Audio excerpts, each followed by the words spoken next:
चंद्रपूरमध्ये भाजप आणि उद्धव ठाकरेंची शिवसेना एक झाले आणि राज्यभर चर्चा सुरू झाली।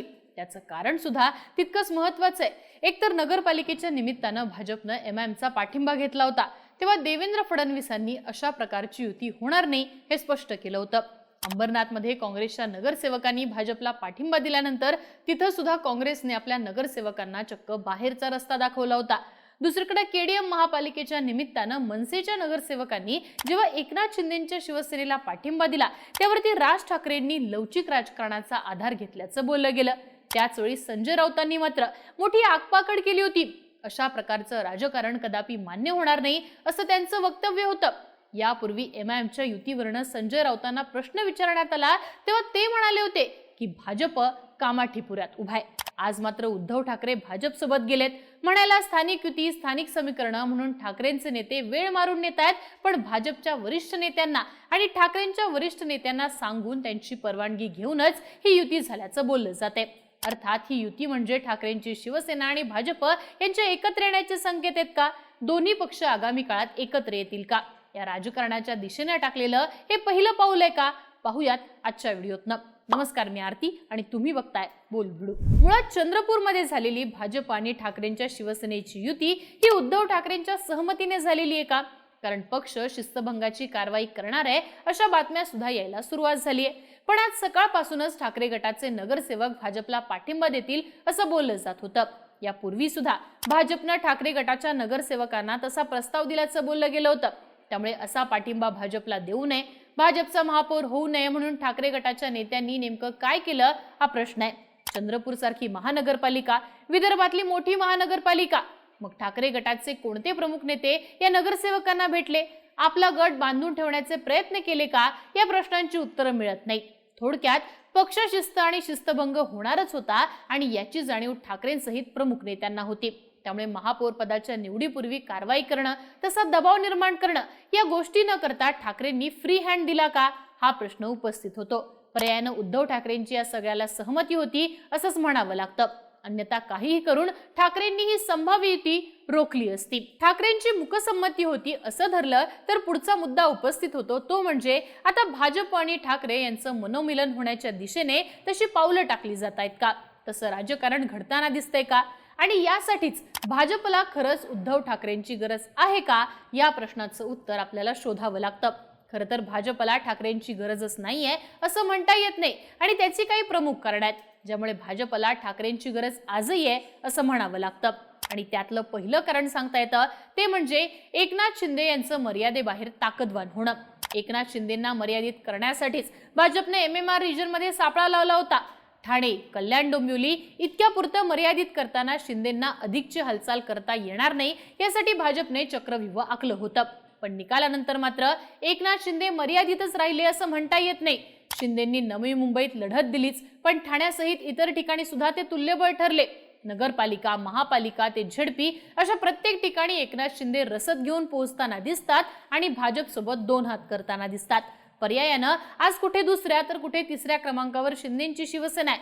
दुसरीकडे एकनाथ शिंदे तुल्यबळ ठरले तर भाजपला अडचणच नाही असं म्हणता येत नाही, कारण एकनाथ शिंदे थेट भाजप जिथं विस्तार करू शकतात अशाच भागात स्वतः पर्याय म्हणून उभे राहताना दिसतात आणि आवश्यक तो नंबर मिळताच भाजप सोबत बार्गेनिंग करताना दिसतात। अगदी मुंबई महानगरपालिकेच्या निमित्तानं शिंदे गटाचे नगरसेवक हॉटेलवरती थांबणं याच दबावाच्या राजकारणाचा एक भाग असल्याचं दिसून आलं। शिवसेनेच्या फुटीनंतर शिवसेनेची स्पेस भाजपला घेता येईल असा अंदाज व्यक्त केला जात होता। त्याचप्रमाणे ठाकरेंची स्पेस काही ठिकाणी भाजपने घेतली सुद्धा। उद्धव ठाकरे यंदाच्या महानगरपालिकेच्या निमित्तानं मुंबईपुरतेच मर्यादित होताना दिसले। असं असताना सुद्धा जिथनं उद्धव ठाकरे वजा झाले तिथं भाजप न येता एकनाथ शिंदे आल्याचं मात्र दिसू लागलं। पर्यायानं एकनाथ शिंदेंचं तुल्यबळ होणं भाजपसाठी अडचणीचं ठरू लागलेलं आहे आणि अशा वेळी शिंदेंना परत अंकुश लावण्यासाठी भाजप ठाकरेंसोबत तडजोड स्वीकारेल असं बोललं जातं। भाजपला उद्धव ठाकरेंची गरज आहे असं म्हणण्याचं दुसरं कारण आहे ते म्हणजे खासदारांची संख्या। उद्धव ठाकरेंच्या शिवसेनेचे सध्या लोकसभेत 9 खासदार आहेत। एकनाथ शिंदे गटाचे 7 आणि उद्धव ठाकरे गटाचे 9 असा एकत्रित आकडा होतो 16 खासदारांचा। खरं तर खासदारांची हीच एकूण संख्या भाजपसाठी अत्यंत महत्त्वपूर्ण ठरते. उद्या एकनाथ शिंदेंसमोर भाजपमध्ये विलीनीकरणाचा पर्याय ठेवून शिंदेंचे खासदार भाजपमध्ये विलीन करणं आणि उद्धव ठाकरेंसोबत युती करणं हा पर्याय भाजप चाचपडून पाहत असल्याच्या देखील चर्चा होत असतात. अर्थात असं झालं तर भाजपसाठी, विशेषतः केंद्रीय भाजपसाठी ती सगळ्यात महत्त्वाची गोष्ट ठरते. आता भाजपला उद्धव ठाकरेंची गरज आहे असं म्हणण्याचं तिसरं कारण सांगता येईल ते म्हणजे नैसर्गिक युतीचं. कितीही आणि काहीही झालं तरी शिवसेना आणि भाजप ही 1 ते 2 पिढ्यांची युती आहे. नैसर्गिक युती म्हणून कित्येक काळ या युतीकडे बघितलेले मतदार आहेत. याशिवाय राज्यात आणि केंद्रात असलेल्या या युतीमुळेच ठिकठिकाणी दोन्ही पक्षांनी एकमेकांची स्पेस ठेवलेली आहे. अशा वेळी नैसर्गिक युतीचा संदर्भ देणं, उद्धव ठाकरेंना पुन्हा सन्मान देणं भाजपसाठी पूरक ठरू शकतं असं सांगण्यात येतं. अर्थात विधानसभेच्या मागोमाग महानगरपालिका हातात न गेल्यानं आणि पुढच्या 3 वर्षात राज्यामध्ये कोणत्याच निवडणुका नसल्यानं उद्धव ठाकरेंसाठी सुद्धा पुढची 3 वर्ष अस्तित्वाची लढाई असणार आहेच. पर्यायानं उद्धव ठाकरेंची गरज, भाजपची गरज या निकषावरती राज्यात आणि केंद्रात सुद्धा युतीचा प्रयोग होऊ शकतो. अर्थात ही 3 महत्त्वाची कारणं पाहिल्यानंतर उद्धव ठाकरे आणि भाजप एकत्र येतील असं म्हणता येतं. पण ते इतकं सोपं असणार आहे का? किंवा उद्धव ठाकरे पुन्हा पलटी मारतील का? त्यांच्या मागच्या भाषणांमधनं, एकूण राजकारणातनं नेमकं तसंच दिसतं का? हे देखील तपासून पाहावं लागतं. खरं तर 2019 मध्ये उद्धव ठाकरेंनी भाजपसोबत युती तोडण्याचा निर्णय घेतला. त्याचं कारण देखील भाजपसोबत असून सुद्धा शिवसेनेला मर्यादित करत असल्याचे आरोप हे होतं. तसे प्रयोग फडणवीसांच्या नेतृत्वात झाले होते. 14 मध्ये सुद्धा शिवसेना सुरुवातीचे काही दिवस भाजप विरोधात होती. 17 साली मुंबई पालिकेत सेना भाजप आमने सामने आले. पुढे महाविकास आघाडीचा प्रयोग झाला, पण काँग्रेस सोबत गेल्यानं मूळ मतदार दुरावल्याची जाणीव ठाकरेंना झाल्याचं बोललं जाऊ लागलं.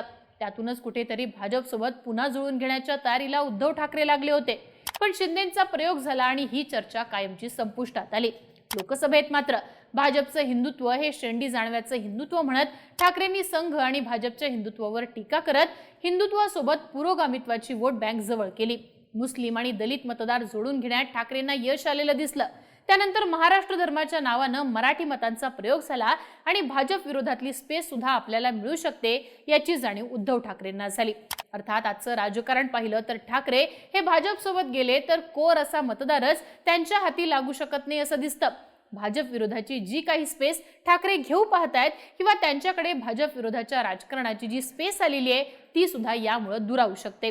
आणि दुसरीकडे पूर्वाश्रमीच्या शिवसैनिकांची हिंदुत्वाची स्पेस देखील शिंदे भाजपनं घेतल्याचं दिसतं.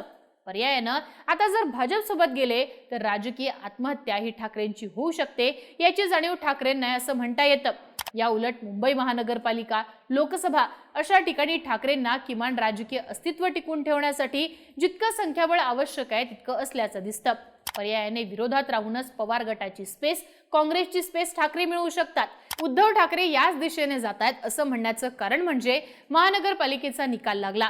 त्यानंतर राज ठाकरेंनी लवचिक राजकारणाची भाषा वापरायला सुरुवात केली आणि हे दोन्ही नेते बाळासाहेबांच्या जयंतीनिमित्त जेव्हा एकत्र आले तेव्हा आपल्या भाषणात उद्धव ठाकरे म्हणालेले की गद्दारी करणाऱ्यांना 50 खोके मिळाले ना, मग मी जातो, किती मिळतील म्हणा, पण मला बाळासाहेबांचं नाव घेता नाही येणार.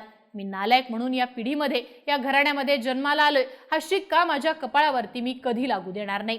या चर्चांचा फटका आपल्याला बसू शकतो या जाणीवेतनच त्यांनी असं बोलल्याचं सांगण्यात येतं.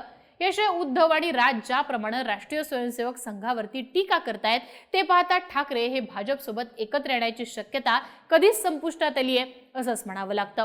पर्यायानं ही युती फक्त चंद्रपूर पुरतीच मर्यादित असेल असं सांगता येतं. तुम्हाला काय वाटतं? उद्धव ठाकरे आणि भाजप चंद्रपुरात जसे एकत्र आले तसे राज्यात आपल्याला एकत्रित येताना दिसतील का, की हे फक्त चंद्रपूर पुरतच मर्यादित होतं?